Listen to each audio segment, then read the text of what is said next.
What's up everyone, I'm Jessekazam. Welcome back to another Escape From Tarkov video. In this video, we're going to be talking about patch 12.6. It's here, we're all excited about it, and if you're relatively new to the community or you just haven't been through a bunch of patches before and you're wondering, what's going on, why everyone's talking about it, we're going to go through what it entails. We're not going through all the patch notes in their entirety, but rather I pulled out a few things and we're going to talk about, what are the big things that are happening and a little bit of discussion on how it's going to change up the game.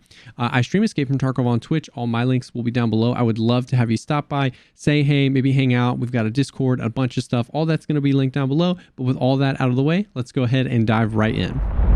So the big thing that comes with patch 12.6 is the wipe. So whenever they add brand new content, especially big patches with a lot of content, they wipe the game. Everybody goes down to square one, level one, back to basically like you just bought the game today.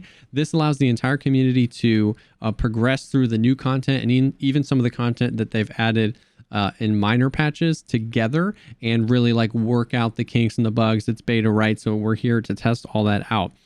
One of the biggest changes that I'm excited for personally is the first implementation of Steam Audio. I did a whole video about that, but Steam Audio is basically a new way to process sound in the game that will hopefully end up giving us much better directional audio and much more lifelike audio.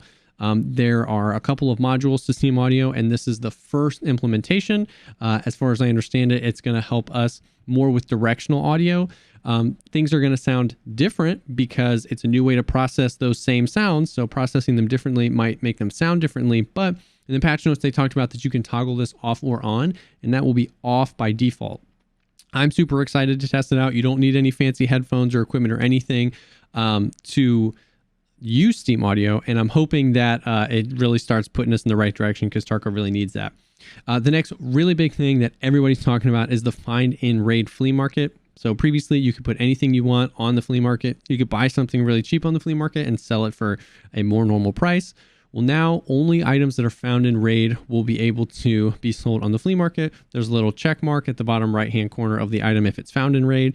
And the best way to look at it is when you go into a raid, everything that spawns in the raid before the players get there, that's considered found in raid. When you kill a player and you take that stuff, that is not considered found in raid. I wish it was, but the goal behind that, as far as I understand it, is because that would be highly exploitable to go in with your friends, have one person kill everyone, take the stuff out.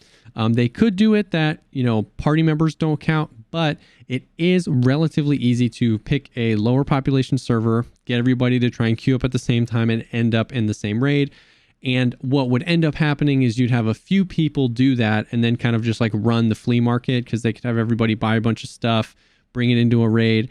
And even though that would take a bunch of time to do, you'd have a few people just kind of running the market and putting hundreds or thousands of stuff up. So it's frustrating, but that's just how it's going to be. They're trying to make sure that it's as clean as possible. So it has to be found in the raid. If you die and if you have it and you put it in your secure container, alpha, beta, gamma, whatever, you put it in your secure container and you die, it loses its find in raid status.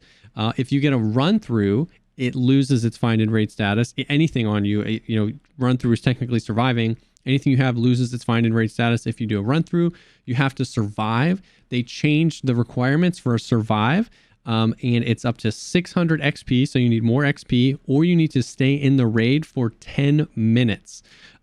That's kind of, I like that. I like that because once again, they're trying to make it so it's not exploitable where you could just run somewhere, pick up an item, and then just run right out and then sell that on the flea market.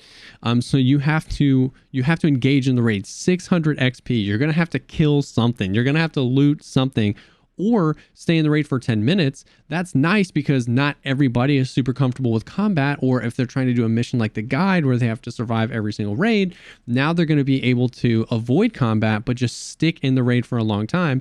And the people who are just trying to do that to, spam the flea market with stuff, 10 minutes is just going to make that so much harder. So it's like a huge stopgap for them, but it does allow for an alternative to when, if you don't want to get into combat. So you're going to have to survive. This is going to have huge implications to all sorts of stuff, like a lot of the quests and just the economy in general. I think the biggest thing we can do is just approach it with an open mind and then give feedback. I think it's important to note that they're trying to make it fair. They're trying to make the progression of the game fair, because in the past, what happened was the first like 3 people that would unlock certain quests would just own the flea market. They would just make all the money, right? So the Salua, the quest that you get to buy Saluas is a big one, because you need Saluas to turn into a really early game quest. And that used to be one where the first people to complete the quests that to get there would list 1 million Saluas on the flea market. And by the time the rest of us completed those quests, we weren't able to make money off Saluas, because at that point the price had plummeted. So it just kept benefiting a very small group of people. They would just make millions and millions, and in some cases hundreds of millions of rubles. So now at least the goal of this is to even that out, so that no small group of people can just like own the economy. I'm sure there's going to be bugs. I'm sure there's going to be things that need to be sorted out, but that's what they're doing. Another thing that they talked about in the patch notes is overhauling the loot economy. So they're going to be adding new items in the game that are only found in raid, new weapons and attachments like normal, more stuff. It sounds like there's going to be more stuff that spawn in the raids, more dynamic stuff on the scavs and in their backpacks and stuff like that. So I think this is a huge step in the right direction. We have, until we get in and really dive in and figure it out, we're not going to know exactly what that looks like. But that's super exciting to get us into raids, finding more loot. So we're going to be able to put more varied things onto the flea market. It is important to note that they did say in the patch notes that weapons are an exception to the find and raid status of pulling something out of a raid. It was kind of just a super small caveat in the patch notes, but it sounds like you can list weapons even if you didn't find them in raid. I guess we'll figure that out once we get in there more. And then another thing that Nikita had talked about in some of the previous podcasts was that he was just excited for a lot of the smaller mechanics to come together around a wipe. So this will be the first wipe that has the weight system introduced from the very beginning. A lot of small adjustments were done to the hideout over the course of patch 0.12. The hideout looks almost completely different than it did then. When you crafted stuff in the past, it wasn't considered found in raid, and now it is. And all sorts of stuff like that. So those two things mixed with the find and raid flea market is really going to change the way the game is played. And so it's not a bunch of huge mechanics. The find and raid is going to be a big thing, but a lot of this little stuff is definitely going to shift, having everybody back at level 1. So he's excited to observe that. I am as well. They did mention that quest rewards, stuff crafted in the hideout, stuff gained from drops during a drops event, and items obtained via the scav box in the hideout all receive a find and raid status.